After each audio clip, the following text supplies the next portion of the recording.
This week's parasha is Parashat Mishpatim, Judgments, and listed here are 12 commandments that are inside this Torah portion. The first one listed is כי תקנה עבד עברי 6 שנים יעבוד ובשביעית יצא לחופשי חינם. If you shall purchase or buy a servant, a Hebrew servant, he can work to pay his debt for 6 years, but in the 7th year he has to go out free, with no additional cost. ואם בגפו יבוא בגפו יצא, אם בעל אישה הוא ויצא אשתו עמו. If he came into servitude and bondage alone, he leaves alone. But if he came with his wife, meaning he was married, then she leaves with him. She does not stay in bondage. ואם אדוניו ייתן לו אישה וילדה לו בנים ובנות, האישה וילדיה תהיה לאדוניה והוא יצא בגפו. But if his master gave him a woman and she bore him sons and daughters or daughters, the woman and her kids, she still belongs to her master. She was given from him for his service. But he leaves empty-handed, without her and the kids. ואם אמור יאמר העבד אהבתי את אדוני את אשתי ואת בניי לא יצא לחופשי. If the servant says, I love my master, I love my wife, and I love my sons, and I don't want to go free. והגישו אדוניו אל האלוהים, והגישו אל הדלת או אל המזוזה, ורצה אדוניו את אוזנו במרצע, ועבדו לעולם. So in this case that he doesn't want to leave servitude, but he has to, according to Torah, he has to leave servitude because God made us to be free, to be his servants, right? But if he doesn't want to do it, then the master takes his ear near the doorpost, near the mezuzah, and makes like a hole in his ear with a tool, and that is a sign that he becomes an indentured servant forever. And one of the explanations that I heard was that on Mount Sinai, all of Israel have heard, I am the Lord your God. That is, I am the Lord, I am your God, you have no other masters or anything like this, you are my servants. So he should have heard that reverberation, but if he chose to remain an indentured servant, that is the Torah law. Okay? And this has to do with the males, right? The men are commanded with this situation. Next commandment that is mentioned here is a positive commandment. It is an action commandment. Yehuda Ma'ivriya, which has to do with appointing the Hebrew maidservant. A person bought a maidservant, a young daughter, and he intended to make her a wife for his son or for him. If he sees anything fault in her and he doesn't want to continue with the plan, then he has to redeem her and send her free. He is not allowed to go and sell her to a different nation or like a servant, because essentially the Torah says bevigdo ba. Bevigdo ba. That is when he as though he betrayed her by taking her for a certain intention and then changing his mind, so he's not allowed to sell her anymore. Okay, and this obligates anybody who buys or purchases a Hebrew female maidservant. Okay, the third commandment that is mentioned here is the commandment mitzvat pidyon ha'ma'ivriya. There's a commandment to redeem the Hebrew maidservant. It's a positive commandment, aseh, that we have to do. And the hefda has to do with if he doesn't keep her as a wife for him or his son, he has to redeem her to be free. This is a separate listed commandment.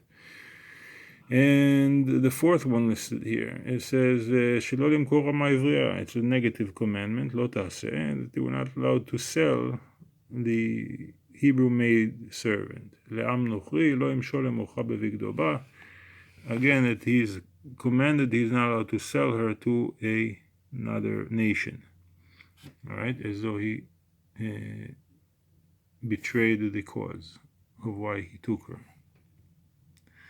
Okay, the fifth commandment here, שלא לגרוע שאר וכסות ועונה, לא תעשה. Okay, so this is a negative commandment, that a husband is not allowed to deprive his wife of food, garment, or relations. These are three things that a husband must provide to his wife, and if he doesn't, then that is a cause for her, she can actually seek divorce because of this. So it says, אם אחרת תיקח לו, שאירה כסותה ועונתה לא ייגרע. It is if he takes it says, מיועד לאמה עברייה. Okay, this is regarding a Hebrew maid servant. Okay, we need to read some more about this. Okay, we need to read more details about this. Next commandment, 6, mitat chenek aseh. This is death by strangulation, and it is a positive commandment. One has to do it. Makeh ish v'met mot yumad. It is if a man, if a person hits or attacks a person and that person dies, okay, the Besdin, the judgment of the community, the judges of the community have a commandment to put that murderer to death. Okay, and then in the next commandment, the seventh one here listed is Isur Hakaat Orim. It is for prohibition from hitting parents, and it is a negative commandment. The one who hits his father and mother shall be put to death. And again, this obligates, this one obligates everybody, not just the Besdin, not just the judges. All have to participate in this commandment. Interesting to note, I heard from a rabbi that although this is a commandment, okay, I don't want to say the wrong thing, misquote here. Okay, dinei knasot, all kinds of rules having to do with fines. It is a positive commandment. וכי יריבון אנשים והיכה איש את רעהו באבן או באגרוף ולא ימות ונפל למשכב. Okay, and everybody is obligated by it. That is, if two people or if some people are fighting and one man hits his fellow man with a rock or with a fist, but the guy didn't die, he just he fell down and had to lay down for a little while, maybe a day, 2 days, I don't know, he was sick in bed because of this. Okay, so there is a fine that the person has to pay fines, and he has to pay for the person's healing costs, recovery, and all this kind of damages.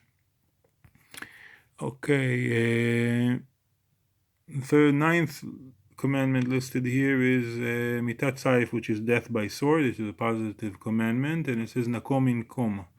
That is, the avenger shall avenge. Okay, and this is the avenger here is appointed to be the Bedin, the judges. They have the commandment to do this kind of how do you say nekama in English is revenge for the blood that was spilled. We have to look closely more at the details of this commandment. Again, this is an overview of the commandments that are listed in this week's Torah portion. Certainly a deeper study of all these things is warranted. Okay, the 10th commandment here is Dinei Arba'a Avot Nezikin. Okay, the laws that have to do with the 4 categories of damages. Okay, and this is a positive commandment of Aseh. Yeah, aseh means do or perform, as opposed to lo ta'aseh, don't do, don't perform, which is a prohibition, a negative commandment. Okay, and it says, וכי ייגח שור את איש או את אישה, ומת, שקול יסכל השור ולא יאכל את בשרו, ובעל השור נקי. And this is obligating the best din, the judges have to go by this commandment, because they're going to see the case. And the case is this: when a ki yigach shor, shor is a bull. Ki yigach shor, if a bull rams, another person, whether a man or woman, and they die as a result of the ox giving a headbutt. And so the judgment is that the ox shall be stoned to death, and his meat shall not be eaten. But the owner of the ox is not going to be held liable for the death. Yeah, this is assuming this didn't happen before and he wasn't forewarned. Okay. 11th commandment has to do with the prohibition of eating the meat from the bull that has been stoned.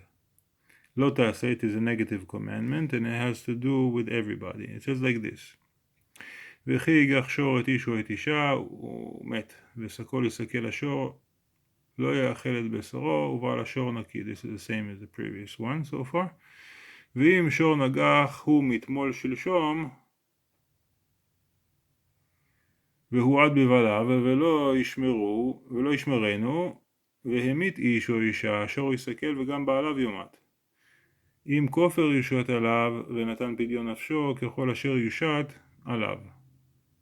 Okay, so this is an interesting case. Again, this is a case where the ox rammed and hit another person, and the man or woman that they were damaged hit, they died. So the ox has to be stoned to death, and the flesh and the meat of it is not going to be eaten, but the owner of the ox is free from this death charge. But however, there is a stipulation here that if the ox im shor nagach mitmol shilshom, that is, he's already done this yesterday, the day before, he's done it a couple times before, where the ox goes and rams people, hits people or property, והוא עד בבעליו, and it was testified before the owners, meaning the owners were notified and they know about this ox behavior, ולא ישמרנו, and he didn't take extra caution to guard the ox, like to tie him up inside the yard or something. He didn't guard him, and the ox, after warning, went and did it again and killed somebody. והמית איש או אישה, okay, and make the man or the woman dead, kill them. Okay, the ox shall be stoned, but also the owners shall be put to death, because the owner was previously warned that it happened a couple times in the past. He didn't take precaution, therefore he's liable for this death. However, im kofel yushat alav v'natan pidyon nafsho. However, in this case, if there is some kind of circumstances where the owner of the ox was given a chance to redeem his life by paying a fine, damages, etc., he doesn't have to be put to death, but he has to pay as much as that fine and damage that the court is going to put on him, right? ונתן, אם כופר יושת עליו, ונתן פדיון נפשו ככל אשר יושת עליו. All that is put on him, whatever amount they put. אם בן ייגח או בת ייגח כמשפט הזה, יעשה לו. If it is a boy or a girl that he does this ramming to, is the same thing.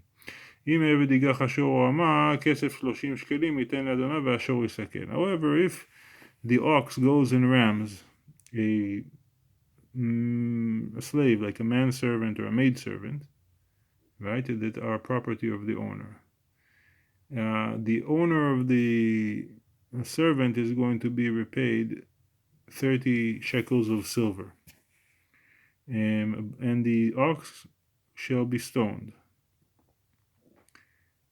Okay. וכי יפתח איש בור או יכרה איש בור ולא יכסנו ונפל שם השור או חמור, בעל הבור ישלם כסף ישיב לבעליו, והמת יהיה לו. Okay, and then now it says like this: if a person digs a hole, or digs a well, or a hole, or a mine, yeah, he digs a hole in the ground, and he doesn't cover it, he leaves it open. ונפל שם שור או חמור, and inside this hole, an ox or a donkey fall inside. בעל הבור ישלם כסף. The one who made the hole, yeah, the owner of this hole in the ground, the owner of that hole, the one who made it, he has to pay money and to return this cost of the ox or the donkey that fell inside the hole. He has to recompense the owner of the animal. But the dead animal he can keep. The dead animal that fell inside the hole, the owner of the hole can keep, but he has to pay for the live one to the owner of the animal. Okay, and the final commandment that is listed here is Dinei Ganav, which is laws that have to do with a thief. And this is a positive commandment, Aseh. And this, again, obligates the Beth Din, or the court system. It says, וכי יגנוב איש שור עושה, וטבחו ומכרו 5 בקר ישלם תחת השור, ו4 צאן תחת השה. So if a person steals a ox or a kid, baby goat, and slaughters it or sells it, 5 בקר ישלם תחת השור, he has to pay 5 oxes, 5 cows, like 5 cattle, in exchange for the ox that he stole and slaughtered or sold, and 4 sheep or goat for each goat or sheep that was stolen, sold, or slaughtered. Okay, this was a quick, or not so quick, overview of the 12 commandments that are listed in Parashat Mishpatim that is coming up this Shabbat. I'm looking forward to studying the many, many beautiful things that are here. Blessed love.